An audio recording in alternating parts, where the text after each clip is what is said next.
Good afternoon. Welcome to Inside Indiana Sports Now with Kent Sterling.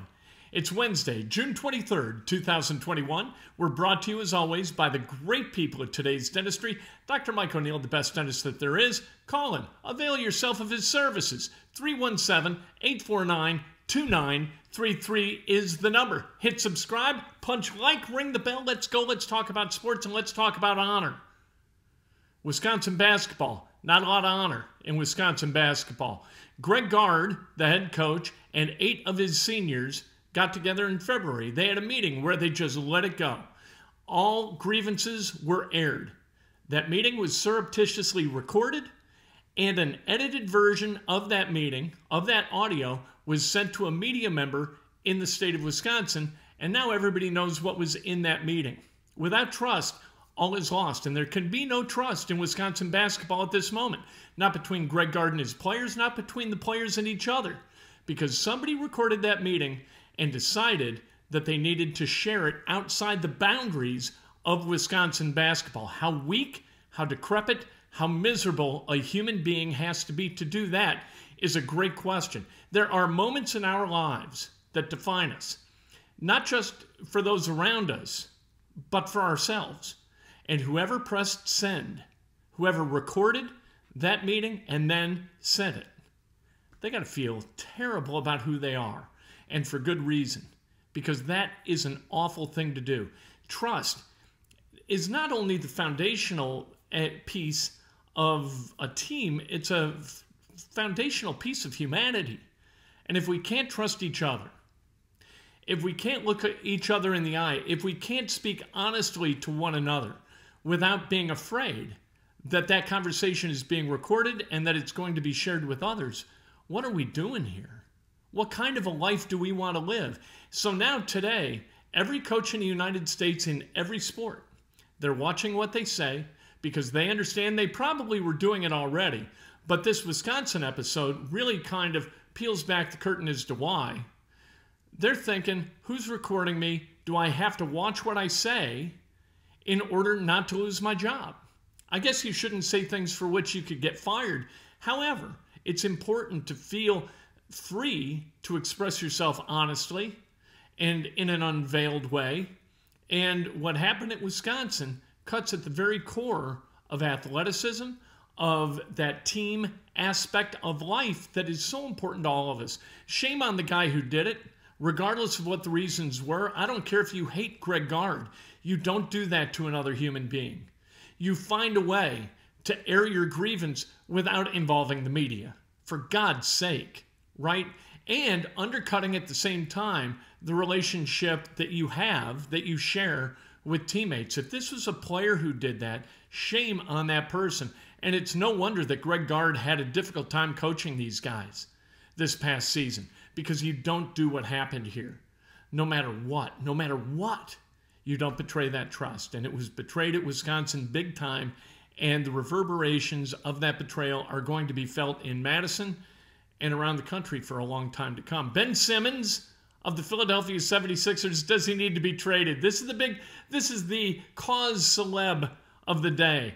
Ben Simmons, should he be traded? Ben Simmons is one of the better basketball players in the country. He can't shoot, but as an NBA player, he was an important cog in the Philadelphia 76ers wheel. A wheel that came 18 points away from sweeping all 7 games. Now I know, if they sweep 4, they don't play the last 3. But if they score 18 more points, they win every game in that series. There's a lot going on that's good with the Philadelphia 76ers, and Ben Simmons is a part of it. Yes, if you can't shoot, you can't play. That's absolutely true. But he's one of the best defenders in the NBA. He's one of the best playmakers in the NBA, and he is a really tough matchup at 6'10". He did a wonderful job defending Trae Young in Game 7. He couldn't make free throws. He missed 48 throughout the playoffs this year. He can't shoot threes. He's afraid to shoot threes. He doesn't like to shoot, period. That's who he is. And the 76ers signed him to a deal that over the next 4 years is going to pay him $140.4 million. And do not forget that 0.4. That's $400,000. I know it pales in comparison to the 140, but $400,000 That's a lot of money. That probably would pay off the house that you live in. So let's not forget about the $400,000. All right? The 76ers owe that amount of money. Should they trade him? Who's going to give anything to to the 76ers for a guy who can't shoot and that you're going to owe an average of $35.1 million to for the next 4 years? Nobody's going to give the 76ers value that they would like in return. They smell weakness.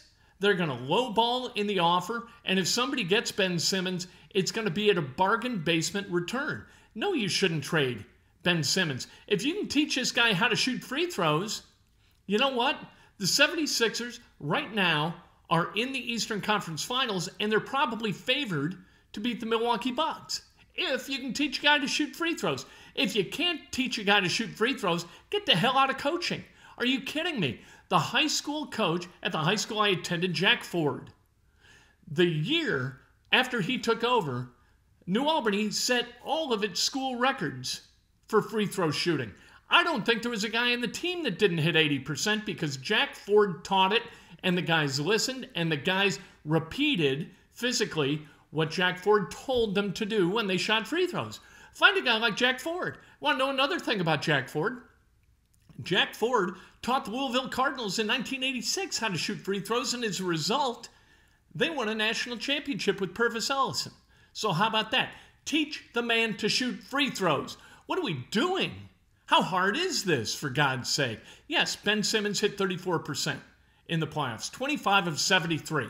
That's terrible, but it's fixable, for God's sake. I know shooting threes, that's kind of a different animal, but shooting a 15-foot set shot and hitting 75 to 80%, this isn't the riddle of the Sphinx. 3 dribbles, cock, fire, one piece. That's it. That's all you do, for God's sake. I watched a couple of practices at New Albany, and all of a sudden I was about a 20% better foul shooter than I was otherwise, and I was just sitting there watching. I didn't play basketball. I just listened to Jack Ford. Somebody teach his kid how to shoot free throws. He isn't even 25 years old. You gave him a max extension. Now is the time you have to believe in it. Trading him for, pennies on the dollar in terms of a return would be the silliest thing you could possibly do. Look at the deal that the Pacers made to acquire T.J. Warren. And granted, this past year it really didn't work out very well. But the deal was they acquired T.J. Warren and draft picks for cash. The Pacers sent some cash to the Suns, and the Suns gave up T.J. Warren and picks. Is that what you want to do? Is that how you want this to work? You want to have to pay a team to take a guy? You want to have to give a couple of second rounders and Ben Simmons for a team to say, yeah, all right, we'll take that contract off your hands? Of course not. Ben Simmons, granted, shooting is crucially important to basketball. But Ben Simmons is not a guy you just throw in the waste can because you lost the 4 games you did to the Atlanta Hawks by a total of 14 points. That's not the way basketball works. It's not the way business works. It would be absolutely profoundly stupid for the Philadelphia 76ers to paint themselves into a corner where they've got to make that deal. It would be absolutely irresponsible for the 76ers to trade Ben Simmons this offseason or really at any point. He's not even 25 yet. All right? Fix the free throws. Don't worry about the three-point shooting. But fix the free throws, and the Sixers, they beat the Atlanta Hawks in that series. It's that simple. I want to talk about this. Which is worse for their respective sport between baseball and basketball? Baseball, pitchers being checked for illegal tacky substances. And we saw what happened last night with Max Scherzer and Joe Girardi, which was hilarious. Joe Girardi didn't take any crap from Max Scherzer. Let's go, Joe Girardi said. Scherzer got a little bit spicy with Girardi. Girardi threw his hat down and said, come on, I'm here. Let's go. I love it. That's fun. I hope they don't fine Joe Girardi. Could we please? Dan Dockich brought this up on his radio show today. Could we please have an allowance for people competing a little bit?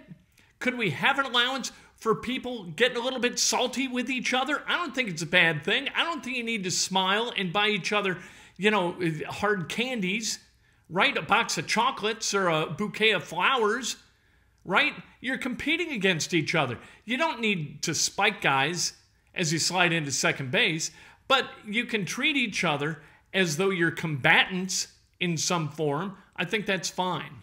The guy taking down his pants, that's ridiculous. Keep your pants on.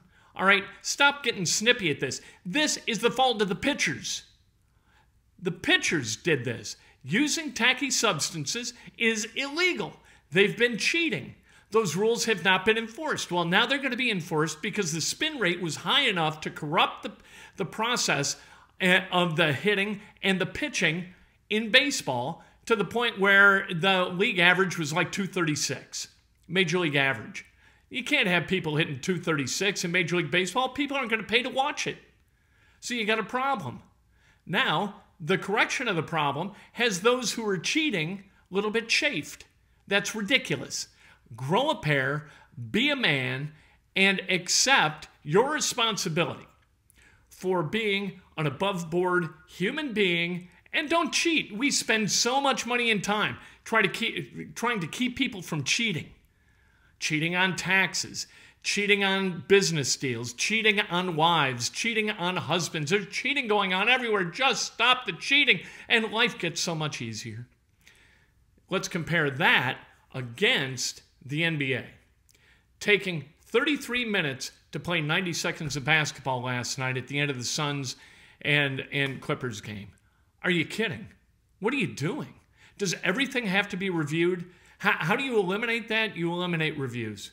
Just let the officials make the calls on the floor and be done with this crap. Getting calls exactly right. Exactitude in officiating means nothing to fans. It all comes out in the wash. It all comes out in the end as long as there isn't an official who is causing an effect on the outcome of the game purposefully, whether it's in terms of the spread or straight up wins and losses. You can't have that. You can't have officials going there. However, instant replay is choking the life out of sports. If 90 seconds of basketball takes 33 minutes to play, you have a problem of attrition with audience watching, especially at 11:30, 12 o'clock at night, that is going to ruin the popularity of the NBA. And we've seen it in college basketball too. I saw an Ohio State basketball game a few years ago, 16 minutes to play 1 minute. 1 minute of clock time during the game. You can't have that. It's ridiculous. You need to, look, fans aren't the chief and only concern as you're building a game, but you have to cater to them at some point, or the popularity of your activity is going to diminish to the point where people won't pay. And then you're going to have players who aren't getting paid, coaches who aren't getting paid, owners who are seeing the values of their franchises tank. You can't have it. You've got to make the pace of play a priority in the way you build the game. And that's the way it is. Which is worse? I think taking 33 minutes to play 90 seconds is much more deleterious to basketball than checking pitchers. I think it's actually good to check pitchers for tackiness. All right, you can't have spin rates at 2,800. You just can't. It makes pitches impossible to hit. Stop trying to cheat. Play baseball and basketball and football like golf. You know what? Call penalties on yourself, for God's sake. You know, Rocky Sin should throw his hands up and say, I grabbed him, I threw him to the ground. He beat me because I'm a slow quarterback. That's just the way it is. I was slow, so I grabbed him. I apologize. Let's move the ball this way. Automatic first down the other guys. Can we do that? I'd be fired immediately for doing something like that. But can't we be honorable? Is it bad to be honorable? Is it so important to win that we get greedy about every single thing within every game that we play?